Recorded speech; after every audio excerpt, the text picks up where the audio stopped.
tiga, tepuk empat itu nggak boleh. Pokoknya tepuk empat itu nggak boleh tepuk. Kalau yang tepuk nanti maju ke depan ya. Oke. Dia yang maju. Oke, bisa dimulai? Bisa. Oke, mulai ya. Berdiri apa duduk? Duduk. Oh iya, Bu. Saya stop. Ayo ya. Tepuk satu, tepuk dua, tepuk tiga, tepuk empat. Oh iya.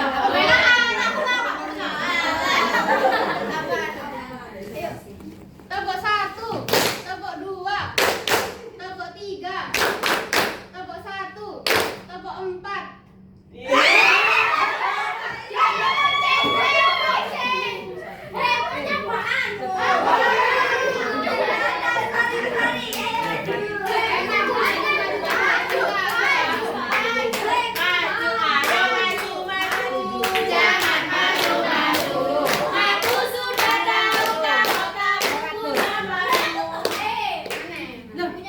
Lagi ya, lagi ya. Tepuk satu, tepuk dua, tepuk tiga, tepuk satu, dua, empat. Lagi tepuk satu, dua, empat.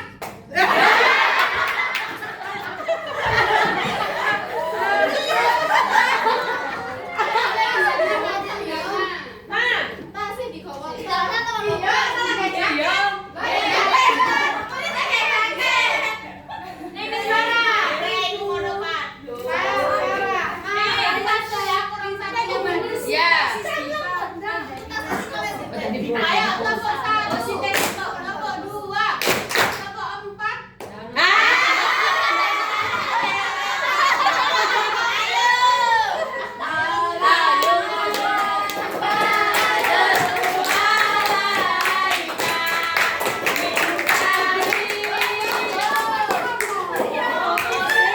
Ini enaknya lagu apa? Nyanyi. Berarti ada lagunya ya? Ya. Saya sakit, Bu. Bohong, bohong.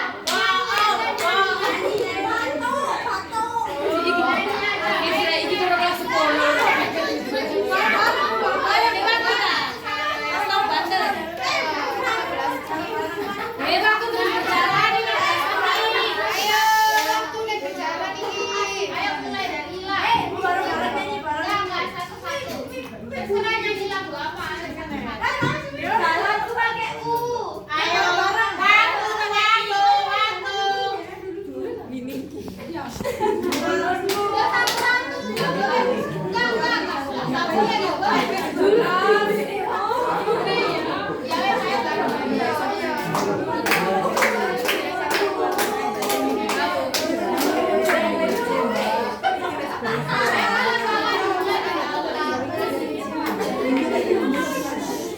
satu, dua, tiga.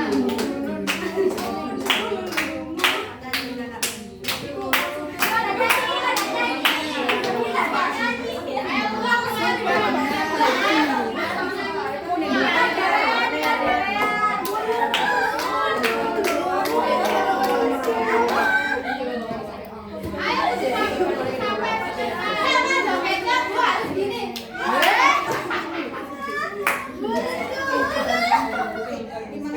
Ayo pokoknya harus sampai selesai lagu. Ini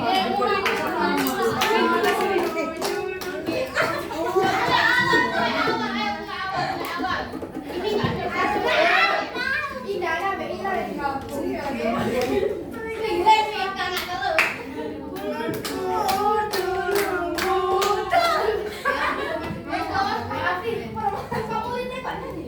Kemudian apa sih? Ngapain tahu? Waktu kurang 10 menit. Ayo, ayo, ayo.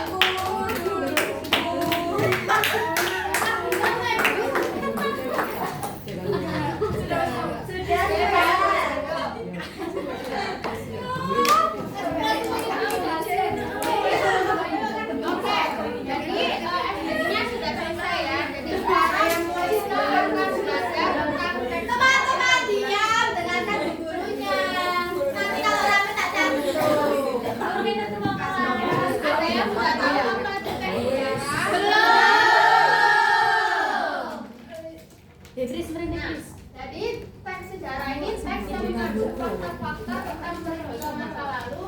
cerita ini memberikan latar belakang terbentuknya suatu nilai sejarah.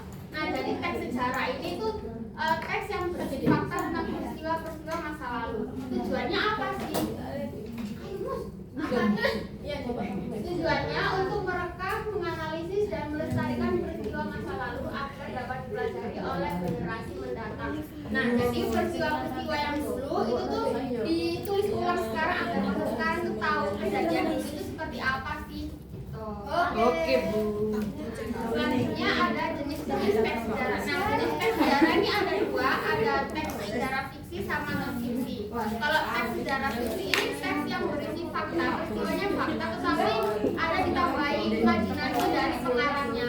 Kalau teks sejarah non fiksi ini benar real nyata, jadi nggak ada ditambah-tambahin, ada bukti, ada arsip, dokumen, segala. Jadi benar-benar fakta, nggak ada tambahan-tambahan dari pengarang. Selanjutnya, nah ini struktur teks sejarah. Jadi struktur yang pertama yaitu pengenalan situasi. Jadi kalau teks sejarah itu tuh pasti ada pengenalan situasi kayak pengenalan tokoh, suasana, tempat, terus hubungan antar tokoh itu seperti apa. Itu pasti dijelaskan di paragraf pertama di bagian pengenalan situasi atau orientasi. Yang kedua itu pengungkapan peristiwa. Nah, jadi di bagian pengungkapan peristiwa ini itu tuh awal mula bagaimana itu peristiwa itu terjadi, kayak mulai awal terjadi kesukarannya itu seperti apa, masalahnya itu seperti apa. Itu dijelaskan di pengungkapan peristiwa di yang bagian 2. Nah, yang ketiga itu menuju konflik. Nah, kalau yang menuju konflik ini itu sudah mulai ada peningkatan. Jadi yang awalnya sudah ada kesukaran, yang awal itu masalah itu, nah itu menuju satu tingkatannya di konflik ini. Nah, yang keempat puncak konfliknya. Nah, ini tuh udah klimaksnya, sudah kayak yang di bagian misalnya tokoh ini tuh akan menang atau kalah gitu. Itu di bagian puncak konfliknya gitu. Nah, yang selanjutnya itu yang nomor 5, penyelesaian. Ini tuh udah mulai mereda, evaluasi, jadi sudah kelihatan di mana yang menang, mana yang kalah gitu misalnya. Terus biasanya ada solusinya. Ini masalah ini tuh seperti apa sih penyelesaiannya begitu. Yang terakhir itu ada koda. Nah, koda ini biasanya kadang ada, kadang enggak. Biasanya kalau koda ini isinya komentar tentang penulisnya. Jadi inti cerita teks sejarahnya itu ditulis komentarnya oleh pengarangnya. Itu di bagian terakhir. Selanjutnya, biasanya kaidah kebahasaan. Yang pertama, menggunakan banyak kalimat bermakna lampau. Nah, jadi kan teks sejarah ini kan menceritakan tentang yang sudah-sudah, yang sudah terjadi di masa lalu. Nah, itu biasanya menggunakan kalimat kayak telah terjadi, pernah terjadi, kayak gitu. Itu contoh kalimat yang ada pada teks sejarah.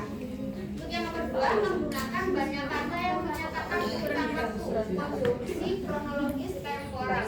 Nah, kalau teks sejarah ini kan menjelaskan peristiwanya secara kronologis, kan pasti dijelaskan kayak pada waktu itu, saat itu, kayak gitu.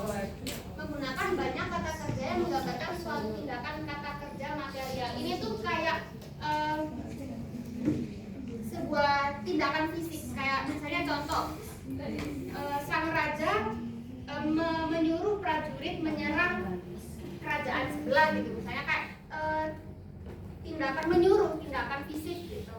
Yang selanjutnya, menggunakan banyak kata kerja yang menunjukkan kalimat tak langsung sebagai cara menceritakan tujuan seorang tokoh oleh pengarang. Misalnya pengarangnya tuh bilang gini, di tulisannya ya bilang gini, seorang raja berkata bahwa sang ratu tidak boleh melakukan aktivitas. Jadi pengarangnya tuh kayak menceritakan ulang ke tokohnya ini gitu. Yang nomor 5, menggunakan banyak kata kerja yang menyatakan sesuatu yang dipikirkan atau dirasakan oleh tokoh. Jadi teks sejarah ini biasanya kayak pembaca itu tahu apa yang dirasakan oleh tokoh yang diceritakan itu. Yang selanjutnya nomor 6, menggunakan banyak dialog. Nah ini biasanya ada di teks sejarah fiksi. Soalnya kan penulisnya kan pasti kayak ngarang-ngarang cerita gitu kan. Ada dialog kayak tanda petik dua gitu. Yang nomor 7 menggunakan kata-kata sifat untuk menggambarkan tokoh, tempat, atau suasana. Selanjutnya, nah ini ada soal 3. Jadi kalian akan kalau bisa jawab ya, misalnya yang nomor 1 itu tuh bagian strukturnya tuh bagian apa? Entah itu bagian kodanya, bagian konfliknya kayak itu kalian nanti angkat tangan siapa yang bisa nanti dapat nilai A. Oke, mulai yang nomor 1. Siapa yang bisa jawab itu bagian apa? Yang A. Resolusi. Ayo angkat tangan siapa yang bisa? Oh iya, orientasi. Jangan angkat tangan.